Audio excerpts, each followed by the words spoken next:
नमस्कार साथियों, मैं इस समय मुजफ्फरनगर के बहुत ही व्यस्त चौराहे, जिसे अस्पताल चौराहा बोलते हैं, लेकिन ये देवी अहिल्याबाई चौक है, यहाँ पर मौजूद हूँ। एक दुकान के सामने खड़ा हुआ हूँ और इस दुकान पर मैं कुकड़ा ब्लॉक जाकर के पापा जी को बस में बैठा कर के वापस आया हूँ।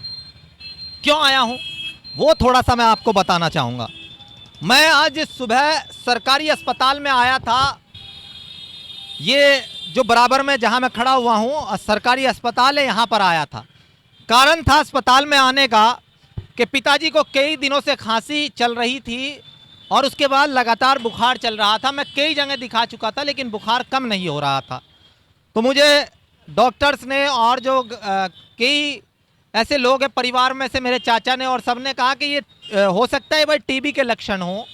अस्पताल में, सरकारी अस्पताल में इसका बहुत अच्छा इलाज हो जाता है, एक बार आप वहाँ चले जाएं। लेकिन सरकारी अस्पताल में पत्रकारिता करते हुए मैंने हालात देखे हैं किस तरह के हैं, तो मैं बच रहा था।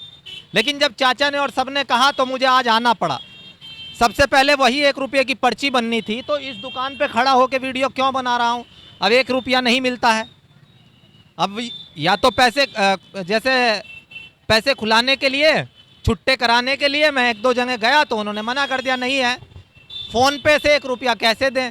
तो मैं इस दुकान पर आया। ये सागर बैंगल एंड जनरल स्टोर के नाम से ये दुकान है, यहाँ पर मैं आया। मैंने कहा भैया मैं आपको फ़ोन पे कर रहा हूँ, मुझे आप 1 या 2 रुपये दे दीजिए। इन्होंने तुरंत मुझे 2 रुपये दे दिए। अब आप सोचेंगे छोटी सी बात, 2 रुपये, ये हमारे सोशल मीडिया पे कान खाने के लिए खड़ा हो गया। अरे मेरे भाई, आज के समय में जब कोई व्यक्ति छुट्टा नहीं करा रहा है, वहाँ पर 10 लोग खड़े हुए हैं, उनका मुंह ये नहीं खुल रहा है कि ले भैया 1 रुपया हमसे ले ले, और ये व्यक्ति दे रहा है। मुझे लेते हुए अजीब लगा, लेकिन मैं धन्यवाद अदा करना चाहूँगा उन सभी लोगों का जो आज के वक्त में लोगों को पानी पिला रहे हैं, मानवता का सबक दे रहे हैं। ऐसे लोग जो लगातार लोगों को की हेल्प के लिए आगे आते रहते हैं। अब सरकारी अस्पताल की कहानी सुनिए। पर्ची बनवाई जाती है, वहाँ जाते हैं तो जहाँ डॉक्टर का केबिन था, जो रूम था, उसके बाहर ना तो कोई हेल्पर जो मरीजों को अंदर भेज सके, ना कोई पर्ची लो, डायरेक्ट जाके बैठ जाओ, अपनी मर्जी से अंदर चले जाओ। अब पिताजी को बैठने में ज़रा दिक्कत हो रही थी। वो पिताजी जैसे कोई मरीज निकला अंदर चले गए, तो पहले तो मरीज ही बदतमीज़ था, अरे भाई आगे से हटो। फिर उसके बाद अरे ये क्या तरीका है आपका, कैसे आ गए। मैंने कहा भाई ये क्या तरीका है आपका बात करने का, आप किससे बात कर रहे हैं। अगर इनके दाढ़ी है तो इसका मतलब ये नहीं है कि गाँव के ऐसे ही आ गए। इन्होंने अपने बेटे को वकील बनाया, मैं एडवोकेट भी हूँ, पत्रकार भी हूँ, आप तरीके से बात कीजिए। खैर डॉक्टर ने वो तो चलिए, वो पब्लिक डीलिंग करते हैं, ऐसा हो जाता है, क्योंकि अगर वो लगातार सबसे ऐसे ही बात करेंगे प्यार से तो कहीं ना कहीं वो अपना काम नहीं कर पाएंगे। कोई बात नहीं, डॉक्टर ने दवा लिख दी। उसके बाद उसने कहा कि भाई जांच करा लीजिए। जांच कराने के लिए जैसे ही पहुँचे, अब साहब उनकी मशीन ख़राब, बड़ा दिमाग ख़राब हुआ।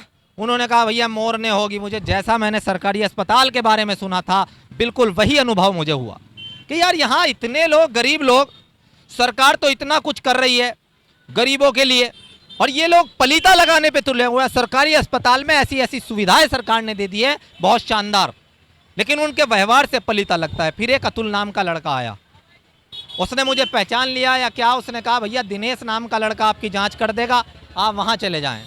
मैं दिनेश के पास आया, मैंने जाँच के लिए कहा, वही व्यवहार कि ज़रा सा बाहर खड़े हो जाएं, ज़रा सा ये, चलिए कोई बात नहीं, जांच के लिए आ गए। अब दवाई के लिए एक बार बाहर आना पड़ा, फिर अंदर जाना पड़ा।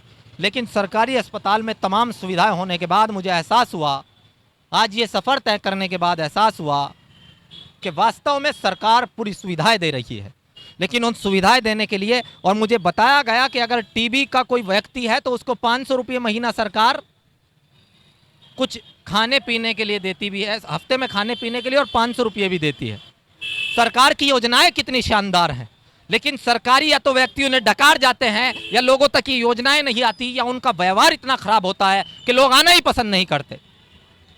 सरकार सब कुछ कर रही है, बजट निकाल रही है, कोशिशें कर रही है, लेकिन अगर सरकार की उम्मीदों को पलीता लगाने वाले कोई लोग हैं तो इस तरह के लोग हैं जो सरकारी अस्पतालों में बैठकर इस तरह का व्यवहार कर रहे हैं। मैं एक बार फिर शुक्रिया अदा करना चाहूँगा ऐसे लोगों का कि जो बिना सोचे समझे किसी को मदद करते हैं, किसी तरीके से आगे आते हैं, आज के समय में जहां डाइवर्सिटी पैदा की जा रही है, जहां मीडिया धर्म के नाम पर बांट रही है, किसी को धर्म के नाम से पहचान रही है, किसी को कपड़ों के नाम से पहचान कर इंगित करती है, किसी को किसी तरीके से धर्म के आधार पर बांट रही है, वहां ऐसे लोग बिना जाति धर्म पूछे, इस भाई ने मेरा ना धर्म पूछा ना मेरी जाति पूछी, सिर्फ और सिर्फ ये कि जब इसे लगा कि 1 रुपये की या 2 रुपये की आवश्यकता है, वो इसने तुरंत उठाकर मुझे दे दिया। आज के समय में मीडिया को मैं यहाँ गाली तो नहीं दे सकता हूं, लेकिन इतना जरूर कहूंगा कि धर्म के नाम पर बांटना बंद कीजिए। और जो ये सरकारी कर्मचारी हैं, ये भी अपना थोड़ा सा व्यवहार सुधार लें कि कोई भी व्यक्ति आता है, मानते हैं कि गरीब लोग आते हैं, लेकिन आपका गरीबों से व्यवहार सही होना चाहिए। सरकार गरीबों के लिए इतना बजट दे रही है,